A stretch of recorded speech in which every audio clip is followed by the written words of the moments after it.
Hey guys, welcome back to the channel.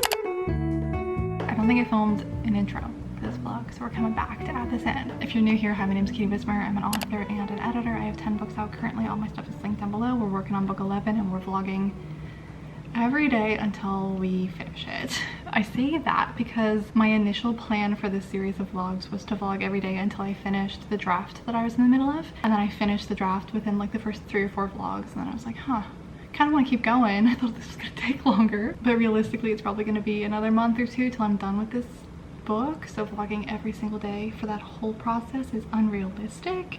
So we are vlogging consistently until the book is done.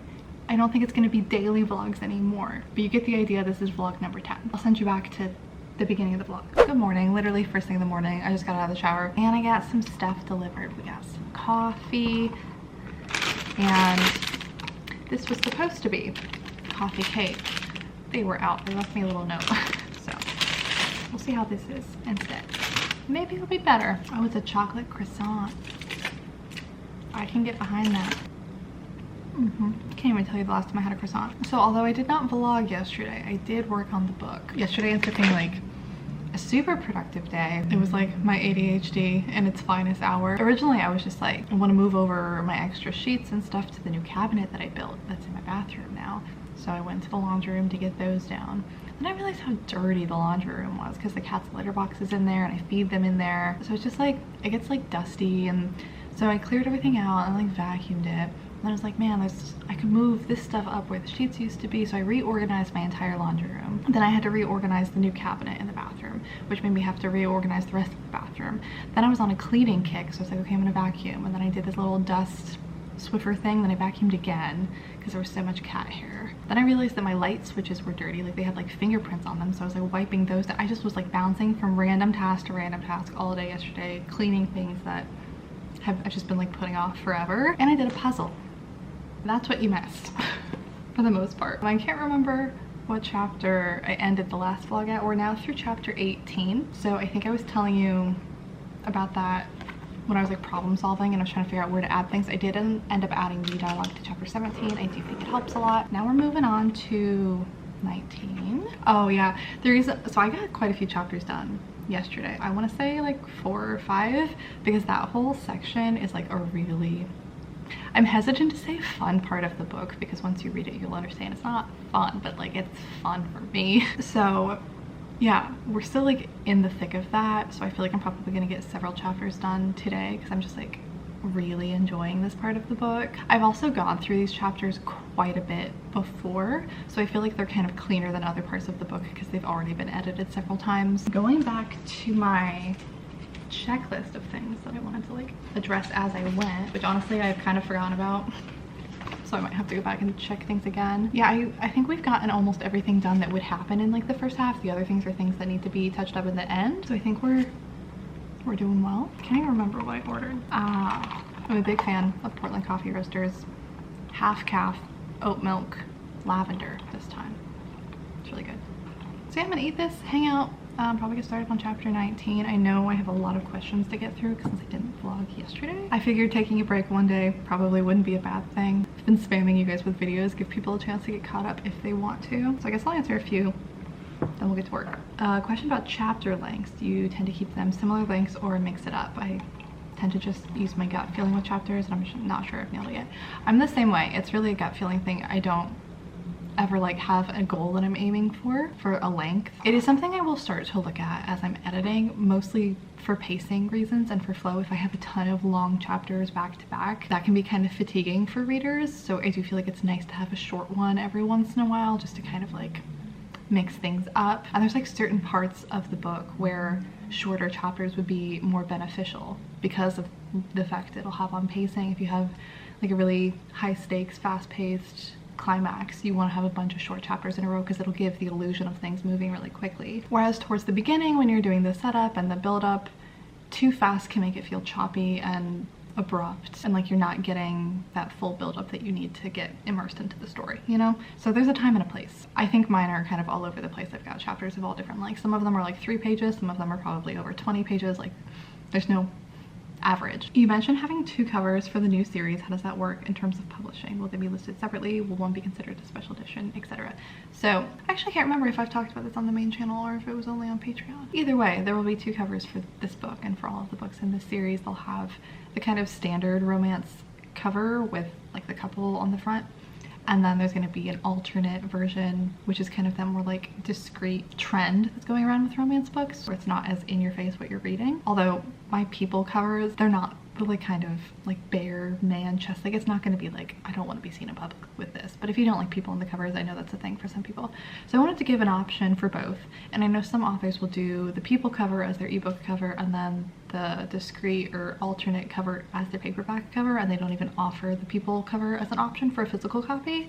And I didn't want to do that because I actually wanted to have the people cover physical copy as well. So I've never done this before, so we will see how it goes in reality. But what I've seen other people do and what I'm planning to try is you'll have the regular listing of the book on Amazon with just the people cover for the ebook and the paperback. Those are linked together. There's no possible way for me to link 2 paperbacks to the same book. However, if you go down to the A+ content, which if you aren't familiar with like author language, that's like the pictures and the quotes and stuff that authors can now add to their book pages when you scroll down, and you can make like charts and stuff.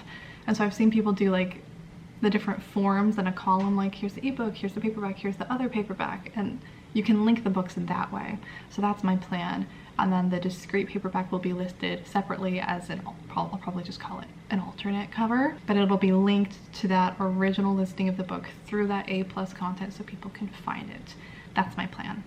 It'll have to have a separate ISBN obviously, but it will have to be its own listing. That's how I've seen people do it in the past. I've done a lot of research and that really seems to be my only option. We'll see how it pans out. Okay, the last question that we'll answer for right now. I might do some more later. For marketing, would you suggest using a PR company when you're releasing the second book in a 5-book series, while also being a relatively new debut author? It's interesting. I think it really depends. I think people have different ideas of what a PR company means. I don't have a whole lot of experience with working with PR companies in the way that I'm thinking about it. Like, I've been on the other side as a book influencer where I've had PR companies reach out to me to do like a post for the book, but I've never as an author hired them.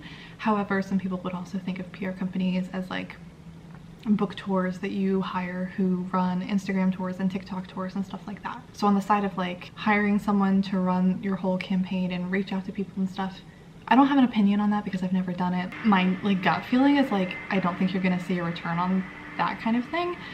Doing tours with like Instagram and TikTok companies, sorry, you can hear the cleaners in the hallway. Those I've used in the past, those I will use in the future. If you can find some good ones, I really do like them. It can be kind of expensive though. So if you're short on budget, it is something that you can do yourself. You can compile your own list of people, set up your own tour. It's gonna be more time, it's gonna be more work, but you can definitely save that money. But specifically for it being book 2 in a 5-book series, I would just keep in mind like your potential for return is not at its peak right now. If you convince people to start the series, they only have 2 books to go to. So if you do a big marketing push and you put a lot of money into it, you can only make so much money back.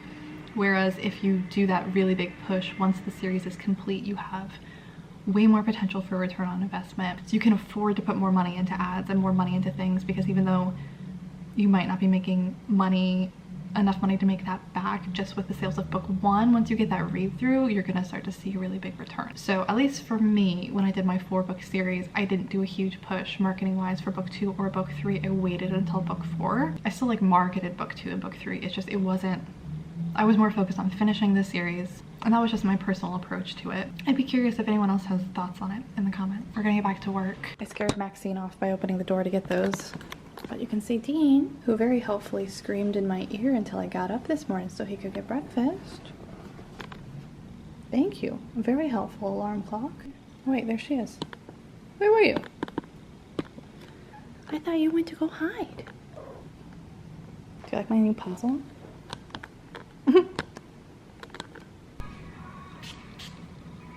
Making some decent progress in this. So we got a few chapters done. We're now through chapter 20. I definitely want to get at least one more done today, but I actually think I'm gonna shift focus and start looking a little bit at, I guess, maybe I was a little inspired by seeing all of the marketing questions. I do want to start grinding on that and getting ready for that. I'm planning on sending out PR boxes, sending out ARCs and stuff. And in the past, I've just kind of opened it up to followers, and I will do that as well. I've also reached out to specific influencers before, but I'm planning on doing it at a much larger scale this go around. So I want to start early, compiling my list, communicating with people, especially because I don't even have an assistant this go around. And the last time I did this, I had an assistant helping me. This time I'm doing it all myself, mainly just because the process of acquiring an assistant, training them and getting them to be able to perform the way I need them to, I just like have not had the time to invest into that. I'd rather just spend my time doing this myself rather than trying to train someone else to do this and then also having to manage them do this. We're just gonna do it ourselves this time around and we'll hope for the best. So with that said, I would really appreciate it. I would really love it if you guys follow book influencers on any other social media, whether it be TikTok, Instagram, whatever.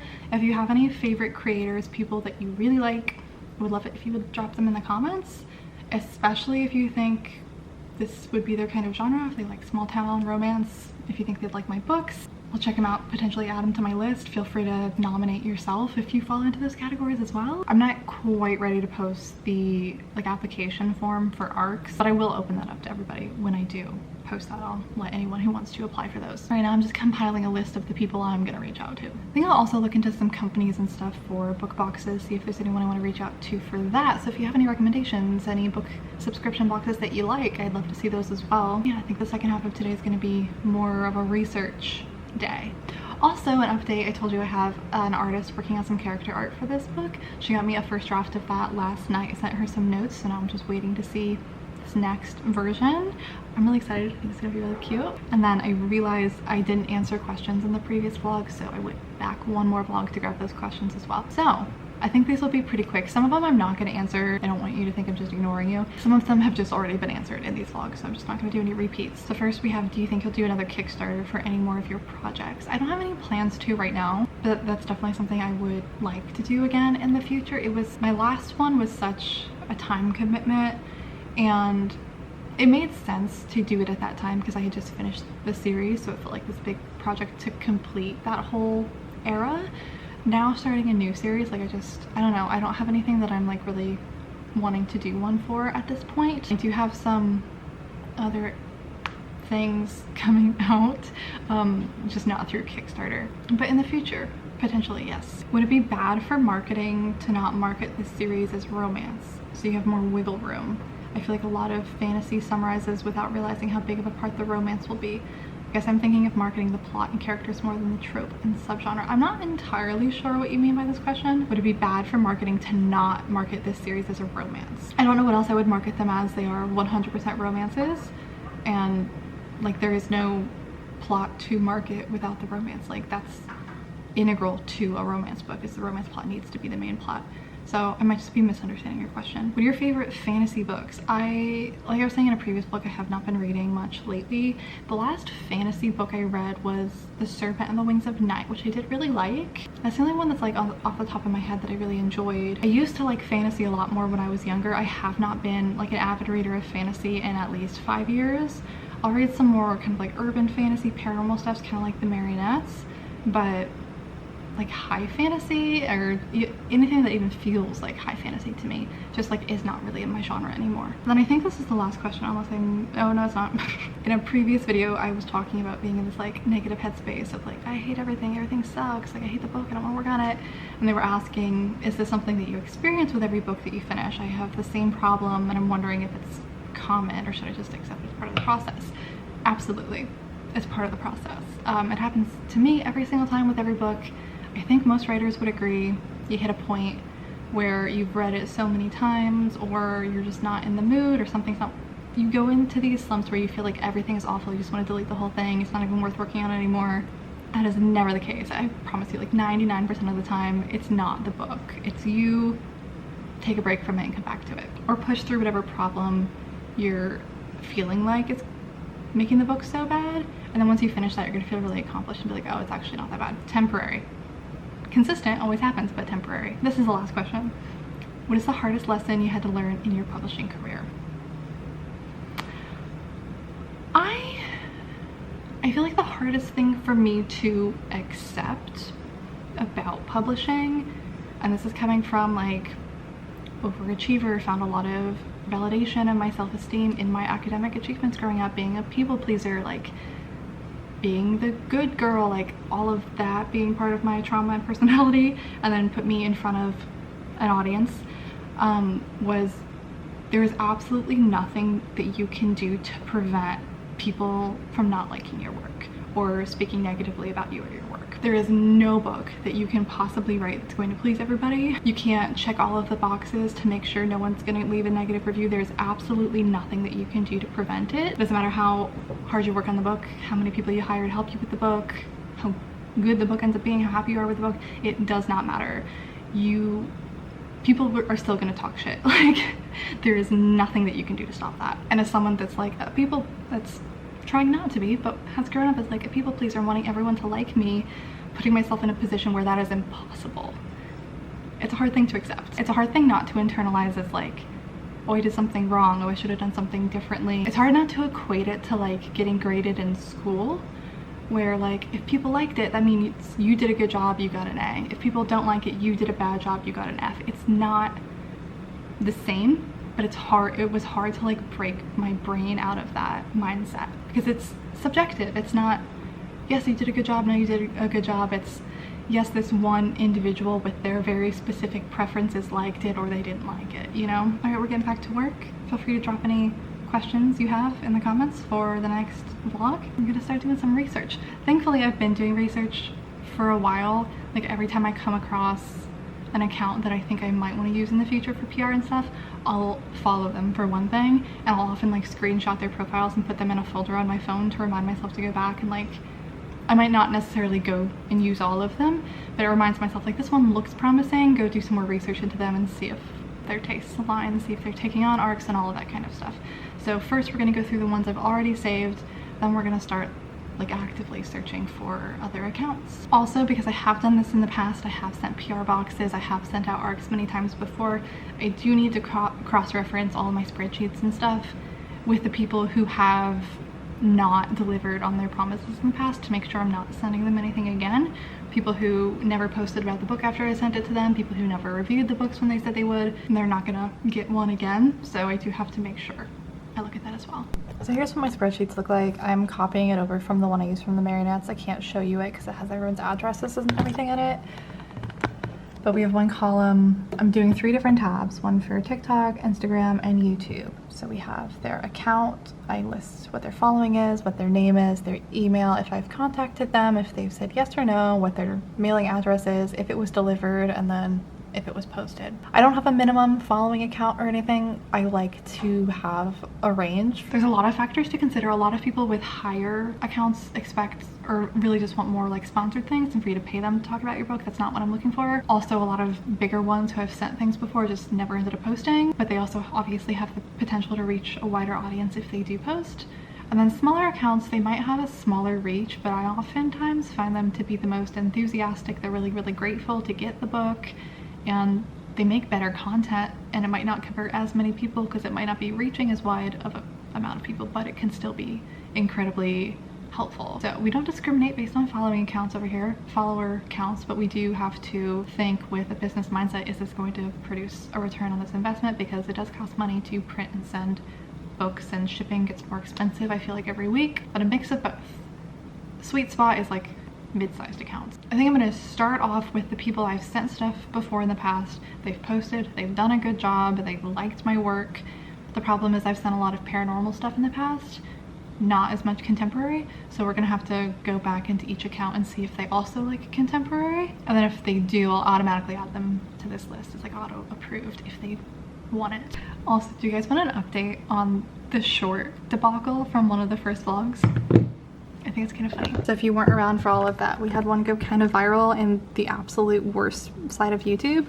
It's at 103,000 views now. You can see we have a lot of comments. A lot of them are not very nice. And after you guys swooped in and tried to be helpful and interact with it to push it elsewhere, We did get the male population down from 94 to 72%. With how many views this got, if this had been the right audience, this would have helped my book sales so much. But this video sold basically no books because it was the wrong audience completely. So disappointing.